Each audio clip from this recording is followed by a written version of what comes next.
Warning, this video is intended for adult collectors. It contains plastic collectibles, questionable opinions, and a man with far too much free time on his hands. This is not a test. This is a random review. Hello everyone, welcome back to the TJOmega channel. It is the weekend, it is review time, and I've got a few special reviews this week, and we are starting with a toy that I was pretty relentlessly searching after. So this is the hot drop from the brand new and potentially last wave of Earthspark toys. This is Deluxe Soundwave, and this has been the talk of the community, not only because it's been a really hard toy to find, but also it actually turned out way better than anyone thought. So we're not going to discuss how much I spent to get this, but I do have it, and I think it's important to get these reviews out there so you can decide for yourself whether or not it is worth feeding the scalpers. I would generally recommend not feeding the scalpers, but this might end up being something obnoxiously rare. So let's go and see if it is actually worth opening up for your toy experience, or if you find one, if it should go straight to eBay. So this is a Deluxe Earthspark toy, so expect something a little under what we would normally expect for a Generations Deluxe as far as budget-wise, but look at the size of this wingspan. He is a stealth bomber, a flying wing, call it what you will, and a really nice version of it. As I keep saying in videos, this is one of those vehicle modes that really isn't claimed and just kind of floats across different Transformer characters. And Soundwave is not a bad host for it.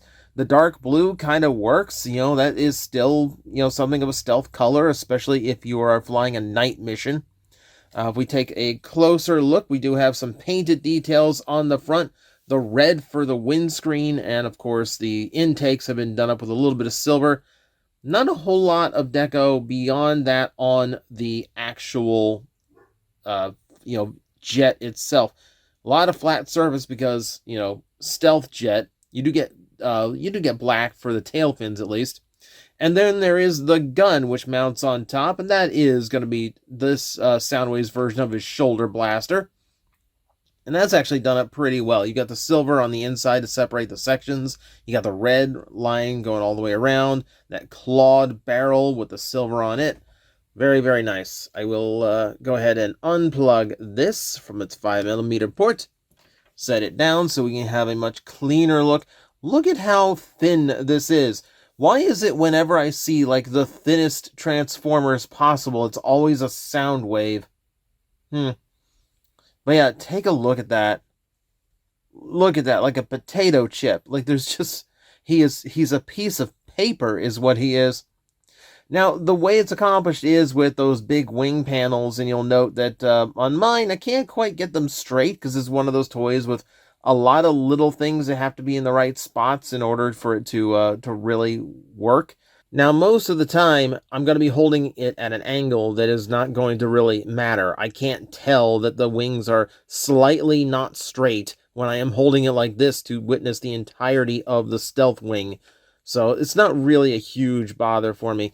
If we go over to the back, well, yeah, there we start seeing robot junk exposed.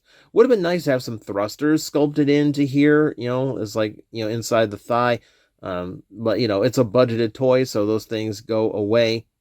On the underside, you can start seeing, like, you got to figure out how this guy's going to transform.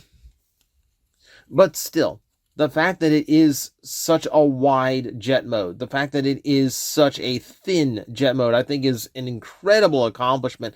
My only issue with the jet mode, really, is those hinges in the wings. With a little bit of a higher budget, that could have been a double hinge that would have been flush. And, that would have been about the only improvement I could really make here. Everything else, like, I don't even mind the feet on the underside because it still looks like it's part of the bulk in the underside of the jet. I can't be mad about it. Look how, look at that. Look how thin that is.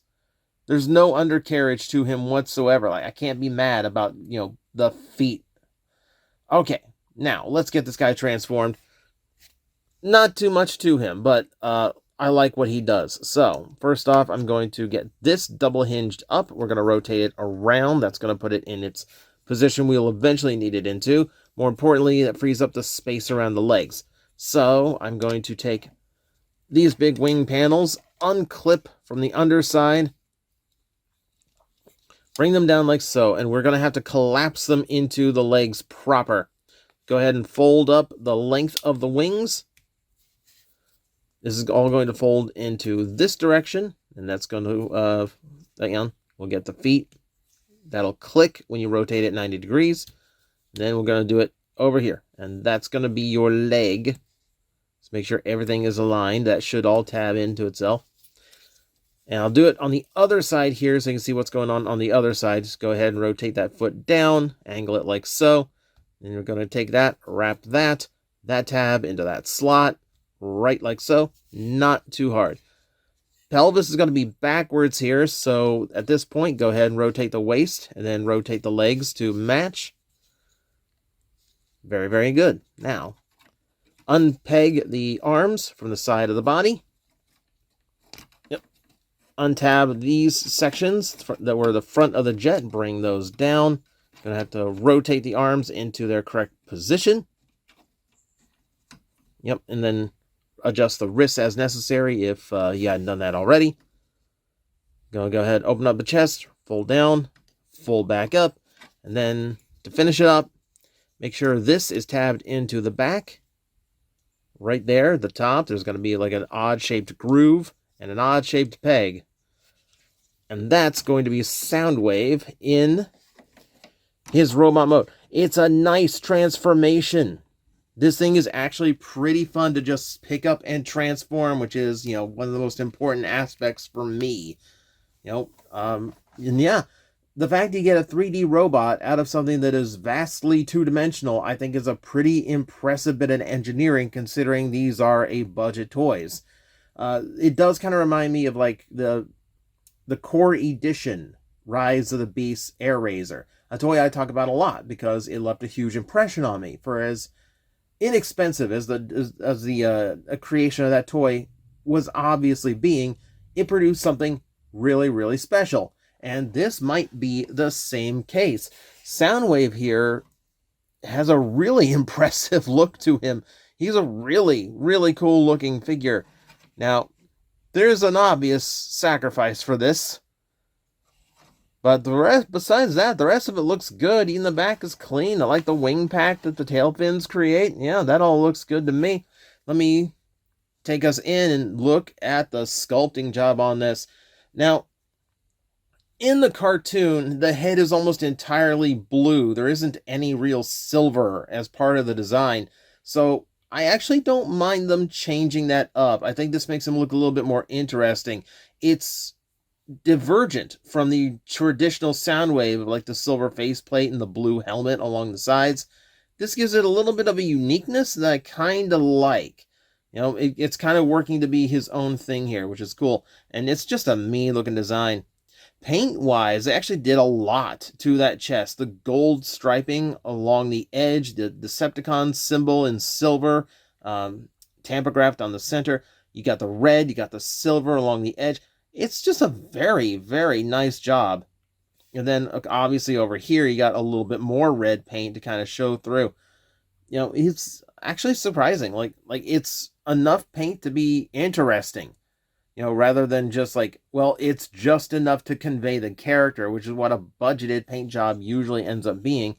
But no, like, they actually did a pretty good job here. Good enough job that I am also going to bring his weapon from vehicle mode back in a little bit early.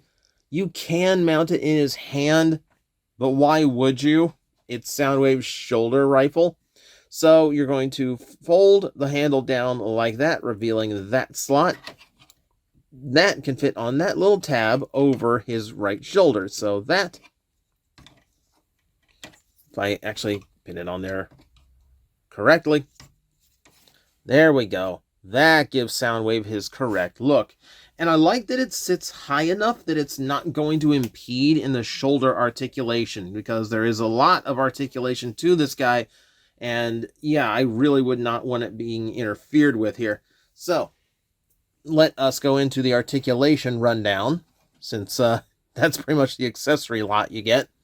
The head is on a ball joint, and the ball joint is on a hinge, so you've got plenty of motion in the head there. Though I will recommend being careful, like, hold the chest when you are actually articulating the head, because on mine at least, the pegs do not hold the torso together firmly, but the hinge is tight enough to keep it from going anywhere. It's only going to affect it if you start posing the head around. Shoulders are on a very, very nice joint. So it's a ball joint inside the shoulder, and then it's a hinge in the torso. So you do have that faux articulation that I really don't like. But you also have this hinge here, which gives it some inner and outer motion. That actually helps a lot. So it's that weird, like, quasi-universal shoulder that I never like, but it's doing a little bit more work to help that. You have a 360-degree rotation in the bicep. You have a 90-degree elbow at the elbow, obviously. You have a ball-jointed wrist, so that has full rotation. You have 360-degree rotation in the waist, full universal hips, which is a proper universal, not a ball joint. You have 360 degrees at the thigh. And you have my copy of the toy, which has a little bit of mold flash that likes to push that out. I have to trim that out as soon as I get the chance. And then you have the ankle tilt, which goes all directions because it's on a ball joint too. So, yeah, like, this actually really surprised me. Like, he has Generations level articulation for a toy that's $5 cheaper at actual retail. It's really, really cool to see. If I get a pose which shows off all of his articulation at the same time. Yeah, like, that's actually really impressive. I'm really freaking impressed by the figure. If there's any criticism I can really draw to the robot mode, it's honestly minor. Like, there's some stiffness in the knees at some positions because, like, almost like they wanted to be detented to be straight, but it's loose enough. There's enough freedom in it that it doesn't really affect it. You can go on about, okay, his thighs are hollow and all that, but honestly, he feels fine. And, it's a budgeted toy, so, you go in expecting that. Really, the only grievance that is genuine, I feel, is just all that kibble around the legs. Going toward the back, they do fine. From most angles, you don't really notice it, but there are poses you can get him into where, the legs are a little weird. On a larger budget or a larger scale, this would not be an issue. You'd have some double hinges to fold that away, make the squared off legs, and completely remove that. It really is just the fact that it has to be a $20 deluxe that is holding it back, because otherwise this design is absolutely stellar. It's just a really, really good Soundwave design, and it's a really, really nice Transformer. Someone did a bang-up job on this figure, and I absolutely thank them for it. So, whether or not it is worth the high scalper prices is up to you. I might actually call it the best of the budgeted deluxes we have ever gotten for any of these, like, kid-friendly Transformer lines. It is a phenomenal figure. Lots of articulation, great detail, very unique and well-executed vehicle mode. I can't sing its praises enough. This might be one of my favorite toys of this type that I have ever encountered. So, whether or not it is up to the scalper price, that's entirely up to you. This is just to kind of inform you. Yeah, I do think it is really good. So, that all said, thank you everyone for watching. I hope you are now making informed buying decisions. I hope this is helpful. And as always, I will see you next time. Hello everyone, I am Astral Agent Magnetar, a Tokusatsu VTuber, and I am streaming 4 times a week over on Twitch, Monday, Tuesday, and Wednesday afternoons, and a special late night one on late Friday/early Saturday. So come watch, come hang out, and let's make an impact together.